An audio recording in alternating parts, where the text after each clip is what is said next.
Hello friends, एक बार फिर से स्वागत है आपका मेरा यूट्यूब चैनल पे। जैसे कि आपने पार्ट 3 में जाना किस तरीके से गोकर अपने भाई धुंधकारी के लिए श्रीमद् भागवत गीता पाठ करता है। चलिए जानते हैं आगे। जब शाम को कथा को विश्राम दिया गया तो एक बड़ी विचित्र बात हुई। सबके देखते देखते उस बांस की एक गांठ तर तर करती फट गई।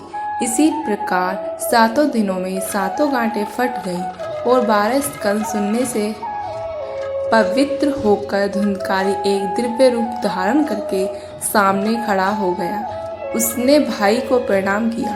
तभी वैकुंठवासी पार्षदों के सहित एक विमान उतरा। सबको देखते ही देखते धुंधकारी विमान पर चढ़ गया।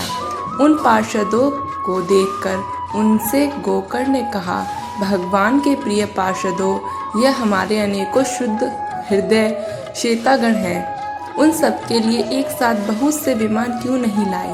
यह सभी ने समान रूप से कथा सुनी है, फिर फल में इस प्रकार का भेद क्यों? भगवान के पार्षदों ने कहा, इस फल भेद का कारण इनमें श्रवण का भेद है। श्रवण सबने समान रूप से ही किया, किंतु इसके जैसा मनन नहीं किया। इस प्रेत ने 7 दिन तक सुने हुए विषय का स्त्रीचरित्र से खूब मनन भी करता रहा। यह कहकर वे सब पार्षद बैकुंठ को चले गए।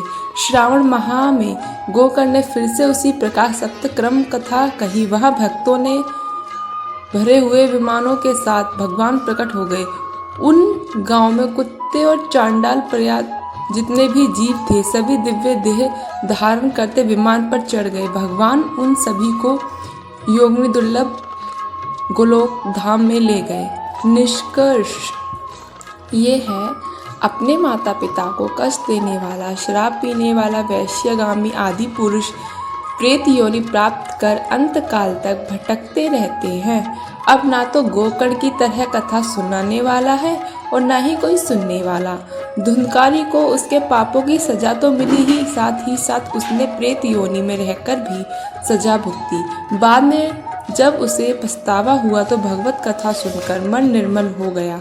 निर्मल मन होने से उसके सारे संताप जाते रहे।